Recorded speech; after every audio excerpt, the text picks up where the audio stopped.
Hi అండి. అందరూ మన ఛానల్‌ని సబ్స్క్రైబ్ చేయండి. 'జగదాత్రి' సీరియల్‌లో ఈరోజు ఏం జరగబోతుందో చూద్దాం.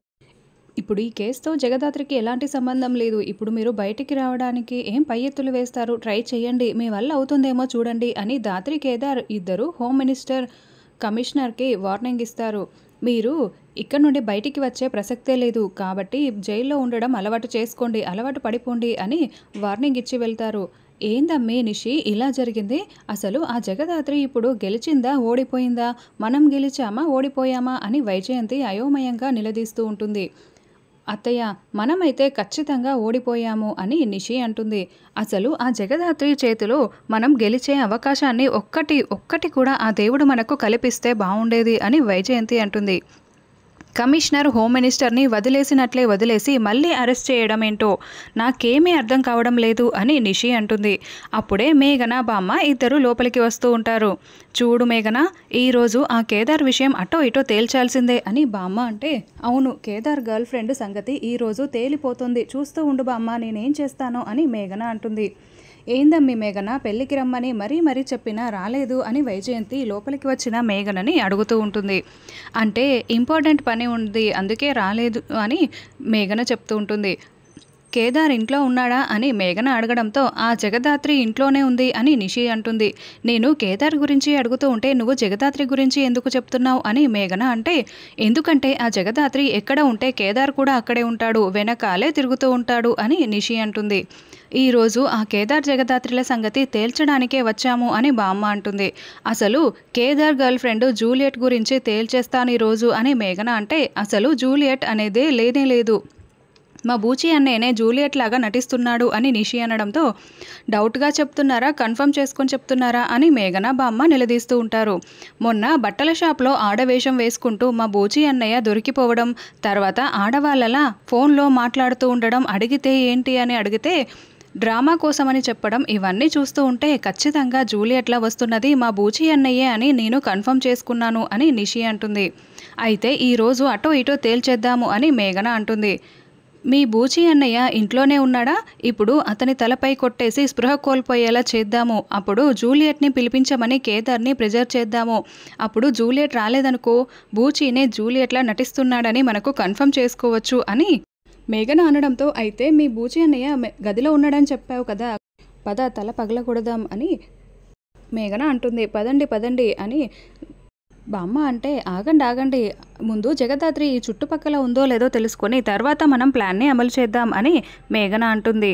ఈ మాటలన్నీ బూచి పైనుంచి మొత్తం వింటాడు. అమ్మో, వెంటనే నేను సిస్టర్కి చెప్పాలి అని సిస్టర్ అంటూ జగదాత్రి కోసం ఇల్లంతా వెతుకుతూ ఉంటే, ఇంకోవైపు మేఘన, నిషి కూడా జగదాత్రి అంటూ వెతుకుతూ ఉంటారు. దాత్రి, కేదార్ గార్డెన్లో నిలబడి మాట్లాడుకుంటూ ఉంటే, అయ్యో, ఈ సిస్టర్ ఎక్కడికి వెళ్ళిపోయిందో అర్థం కావడం లేదే అని బూచి వెంటనే దాత్రి ఫోన్కి ఫోన్ చేస్తూ ఉంటాడు. చెప్పండి అన్నయ్య అని అడగడంతో, సిస్టర్ మీరెక్కడ ఉన్నారు అని జరిగిన విషయం మొత్తం కూడా బూచి వివరిస్తూ ఉంటాడు. అయ్యో, ఈరోజు మనం అస్సలు దొరికిపోకూడదు, నా దగ్గర ఒక ప్లాన్ ఉంది, దాన్ని అమలు చేయండి, ఈరోజు ప్రాబ్లం సాల్వ్ అయిపోతుంది అని దాత్రి ఏదో ఒక ప్లాన్ చెప్తుంది. అయ్యో సిస్టర్, నేను ఈరోజు ఉంటానో పోతానో, ఒకవేళ నా గుట్టు కనుక బయటపడిందంటే కాచి చేతిలో నేను చావాల్సిందే, సరే నువ్వు చెప్పినట్లే చేస్తాను అని బూచి అంటాడు. దాత్రి, నేను వాళ్ళని చూసుకుంటూ ఉంటాను, నువ్వు ఈ లోపల పని పూర్తి చేసుకురా అని కేదార్ అంటాడు. జగదాత్రి ఎక్కడా లేదు, పదండి మనం ప్లాన్ అమలు చేద్దాం అని నిషి, మేఘన, వైజయంతి, బామ్మ నలుగురు కూడా బూచి గది దగ్గరికి వస్తారు. ఇక బూచి గదిలో ఏదో సర్దుతున్నట్లు ఏదో కబోర్డ్లో చూసుకుంటూ ఉంటే, మీరిక్కడే ఉండండి అని నిషి లోపలికి వచ్చి చప్పుడు చేయకుండా అక్కడ ఉన్న ఫ్లవర్ వాజ్ తీసుకుని బూచి తలపై కొడుతుంది. దాంతో బూచి ఉన్న పలంగా అమ్మా అంటూ కింద కుప్పకొలిపోయి స్పృహ కోల్పోతాడు. ఏందమ్మి మరీ అంత గట్టిగా కొట్టావు, ఉన్నాడో పోయాడో ఒకసారి చూడమ్మి అని వైజయంతి అనడంతో, అత్తయ్య ప్రాణాలతోనే ఉన్నాడత్తయ్య, జస్ట్ స్పృహ కోల్పోయాడంతే, పదండి మనం డోర్ లాక్ చేసుకుని వెళ్ళి కేదార్ని జూలియట్ని పిలిపించమని చెప్దాం అని వాళ్ళు గది బయటికి వస్తారు. వాళ్ళు అటు వెళ్ళగానే దాత్రి బ్యాగ్ పట్టుకొని గ్లాస్ డోర్ నుండి లోపలికి ఎంటర్ అయిపోయి బూచి ముఖంపై నీళ్లు చిల్లి, అన్నయ్య దెబ్బ గట్టిగా ఏమీ తగలలేదు కదా, మీకు కావలసిన డ్రెస్, మేకప్ సామాను తీసుకువచ్చాను, త్వరగా రెడీ అయ్యి కిందికి వచ్చేయండి అన్నయ్య, జూలియట్లా అని దాత్రి వెళ్తుంది. అలాగే సిస్టర్ అని ఇక జూలియట్లా బూచి రెడీ అవుతూ ఉంటాడు. ఇప్పుడు కేదార్ కిందికి రాగానే జూలియట్ని ఖచ్చితంగా రమ్మని చెప్పాల్సిందే, పిలిపించాల్సిందే అని మేఘన అంటుంది. ఆ కేదారు జూలియట్ ఇప్పుడు అందుబాటులో లేదు, అది ఇది అని చెప్తాడు, కాబట్టి నువ్వు ఏమీ వినకు మేఘన, పట్టుబట్టి రప్పించాల్సిందే అని నిషి అంటుంటే అప్పుడే కేదార్ అక్కడికి వచ్చి, నమస్తే బామ్మగారు, హాయ్ మేఘన, ఎలా ఉన్నావు, ఏంటి అందరూ నా వైపు అంత షాకింగ్గా చూస్తున్నారు, ఏంటి నిషి ఏమైంది అని కేదార్ అంటే, ఇంత మార్పు చూసి నేను తట్టుకోలేకపోతున్నానులే బాబు అని బామ్మ అంటుంది.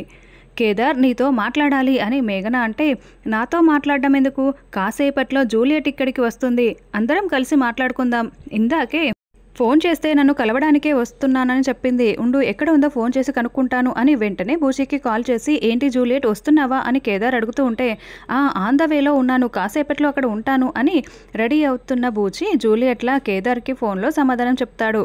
ఇక ఏంటి వీళ్ళు ఇలా ప్రవర్తిస్తున్నారు, మనం పిలవక ముందే కేదారే పిలిపిస్తున్నాడేంటి అని నిషి మేఘన చాలా షాకింగ్గా చూస్తూ ఉంటారు. ఖచ్చితంగా జగదాత్రి ఏదో ప్లాన్ చేసిందమ్మీ అని వైజయంతి అంటే, అసలు ఇది ఎక్కడా కనిపించట్లేదే అని చుట్టూ పైకి చూస్తూ ఉంటారు. అప్పుడు దాత్రి వీళ్ళ కంటపడకుండా పైనుంచి ఇదంతా చాటుగా వింటూ ఉంటుంది. అసలు బూచి గదిలో ఉన్నాడో లేడో ఒకసారి నేను చెక్ చేసి వస్తాను అని వైజయంతి వస్తూ ఉంటే, అన్నయ్య అత్తయ్య వస్తోంది, మీరు ప్యాంట్ వేసుకొని కాలు మాత్రమే కనపడేలా ఇదిగో ఇక్కడ కింద పడుకోండి అని ఆడవాళ్ళలా రెడీ అయిపోయిన బూచికి దాత్రి చెప్తూ ఉంటుంది.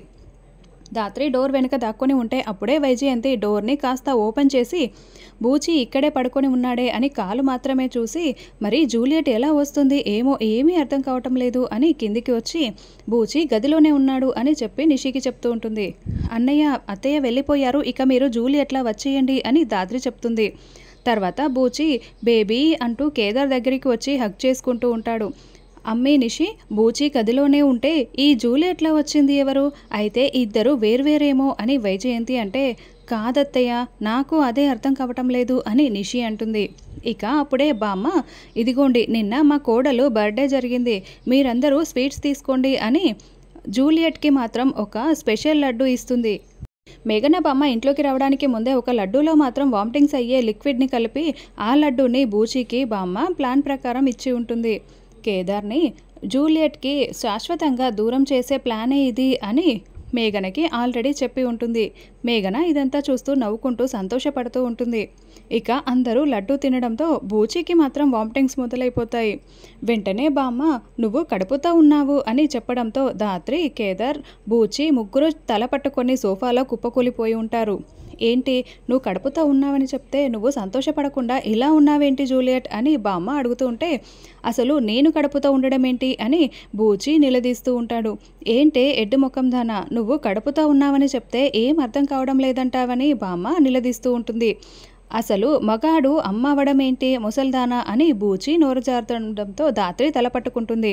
ఏంటి మగాడా అని దాత్రి, మేఘన, వైజయంతి షాకింగ్గా అడుగుతూ ఉంటే, మగాడు కాదు, మనుషులు కలవకుండా కడుపు రావడం ఏంటని మాట్లాడుతోంది, అంతే కదా జూలియట్ అని దాత్రి కవర్ చేస్తుంది. నా చేతులతో ఇప్పటికీ ఎంతమంది ఆడవాళ్ళకి పురుడు పోసానో, నేను చెప్తే అది అబద్ధం కానే కాదు, తను నిజంగానే కడుపుతో ఉంది అని బామ్మ అంటే, ఆ విషయం డాక్టర్ గారు చెప్పాలి బామ్మగారు, ఎందుకంటే అప్పుడప్పుడు తప్పులు కూడా చెప్తూ ఉంటారు కదా, మీరిప్పుడు తప్పు చెప్పి ఉండొచ్చు అని దాత్రి అంటుంది. అయితే డాక్టర్నే పిలిపిద్దాం అని మేఘన అంటుంది. ఏంటి డాక్టరా, నాకు డాక్టర్ అంటే భయం, ఈ ఇంట్లో అసలు ఒక్కరు కూడా మంచివాళ్ళు లేరు అని జూలియట్ అలిగి గదిలోకి వెళ్తుంది. చూడు కేదార్, ఇప్పటికైనా నువ్వు నిజం తెలుసుకో, తను నిన్ను మోసం చేసింది, నన్ను పెళ్లి చేసుకో అని మేఘన అంటుంది. తను తప్పు చేస్తే కదా మేఘన అంటూ కేదార్, దాత్రి ఇద్దరు బూచి దగ్గరికి వస్తారు. అన్నయ్య డాక్టర్ వచ్చి చెక్ చేస్తారు, మేం మేనేజ్ చేస్తాం అని దాత్రి కేదార్ చెప్తూ ఉంటే, అయ్యో కాచికి కనుక తెలిసిందంటే పిడిగుద్దులతోనే నన్ను చంపేస్తుంది, బయట వాళ్ళని చూస్తుంటే చాలా భయం వేస్తుంది, అప్పుడప్పుడు నేను తేడాగాడినేమో అని నాపై డౌట్ కూడా వ్యక్తం చేస్తూ ఉంటుంది, కాబట్టి నన్ను వదిలేయండి సిస్టర్, నేను ఎటైనా వెళ్ళిపోతాను అని బూచి అంటే, చూడ బూచి బావా, నీకోసం నేను నా ప్రాణాలైనా అడ్డు వేస్తాను, నిన్ను నేను కాపాడుకోలేనా, ఈ ఒక్కసారికి సహకరించండి, డాక్టర్ దగ్గర మేము మేనేజ్ చేస్తాం అని కేదార్, దాత్రి బ్రతిమలాడడంతో అలాగే అని బూచి అంటాడు. డాక్టర్ రావడంతో నిషి వాళ్ళు బయటికి వచ్చి, డాక్టర్ నువ్వు ఇప్పుడు ఒక అమ్మాయిని చెక్ చేసి కడుపు లేకపోయినా కూడా కడుపుతో ఉందని చెప్పాలి, మా నాన్న ఐజీ, మీకు ఎలాంటి ప్రాబ్లం రాకుండా మా నాన్న చూసుకుంటాడు అని మేఘన, నిషి వాళ్ళు ధైర్యం చెప్పడంతో అలాగే అని డాక్టర్ అంటుంది. ఇక లోపలికి రాగానే ఇదిగో తనే నువ్వు చెక్ చేయాల్సిన అమ్మాయి అని నిషి వాళ్ళు చూపిస్తూ ఉంటే పక్కనే ధాత్రి నిలబడి ఉంటుంది. వెంటనే ధాత్రి చెయ్యి పట్టుకొని షీ ఈజ్ ప్రెగ్నెంట్ అని చెప్పడంతో ఏంటి నేను కడుపుతో ఉండడం ఏంటి అని ధాత్రి చాలా షాకింగ్గా అడుగుతూ ఉంటుంది. అయ్యో డాక్టర్ గారు మీరు చెక్ చేయాల్సింది ఆవిడ్ని కాదు అదిగో ఆ పక్కనున్న జూలియట్ని అని నిషి మేఘన చెప్తారు. అసలు మీరు డాక్టరేనా? చేయి పట్టుకొని నేను కడుపుతో ఉన్నానని చెప్తున్నారు అని ధాత్రి నిలదీస్తూ ఉంటే అంటే నరం నాడి కాస్త తేడాగా అనిపిస్తే పొరపాటున చెప్పానులేండి, రండి లోపలికి వెళ్దాం అని బూచిని గదిలోకి తీసుకువెళ్తారు. ఇక నేను రాను రాను అని బూచి చెప్తున్నా కూడా భూమి డాక్టర్ బలవంతంగా తీసుకువెళ్తుంది. నేను చెక్ చేయించుకోను, నువ్వు చూడొద్దు అని బూచి చెప్తున్నా కూడా చెక్ చేయాలి అని బలవంతం చేస్తూ ఉంటుంది. అయితే బూచి మొండికేయడంతో ఈ అమ్మాయి ఎలాగో మొండికేస్తుంది, వాళ్ళు కడుపుతో ఉందని చెప్పమన్నారు కాబట్టి ఆ మాట చెప్తే సరిపోతుంది అని నువ్వు కడుపుతో ఉన్నావని చెప్పి ఇక బూచితో కూడా చెప్తుంది. అదేంటి చెక్ చేయకుండానే ఇలా మాట్లాడుతోంది అని బూచి అనుకుంటూ ఉంటాడు. ఇక బయటికి వచ్చి బూచి జూలియట్ కడుపుతో ఉన్నాడు అని డాక్టర్ చెప్పడంతో కేదార్ ధాత్రి చాలా షాకింగ్గా చూస్తూ ఓ మీరు ఇలా ప్లాన్ చేశారా అని ధాత్రి అనుకుంటూ ఉంటుంది. చూడు కేదార్, తను నిన్ను మోసం చేసి ఎవరితోనో కడుపు చేయించుకుంది కాబట్టి నన్ను పెళ్లి చేసుకో అని మేఘన అంటే అవును అని నిషిబామ్మ వైజయంతి వంత పాడుతూ ఉంటారు. అవును కేదార్ తప్పు చేశాడు, జూలియట్ కూడా తప్పు చేసింది, జూలియట్ తప్పులో కేదార్కి కూడా భాగం ఉంది, ఒక వర్షం కురిసిన రాత్రి కేదార్ తప్పు చేశాడని కేదార్ నువ్వు డైరీలో రాసుకున్నావు కదా అని ధాత్రి కన్ను కొట్టడంతో అవునవును జూలీ కడుపుకి కారణం నేనే అంటూ కేదార్ చెప్తూ ఉంటాడు. దాంతో నిషి మేఘన చాలా షాకింగ్గా వింటూ ఉంటారు.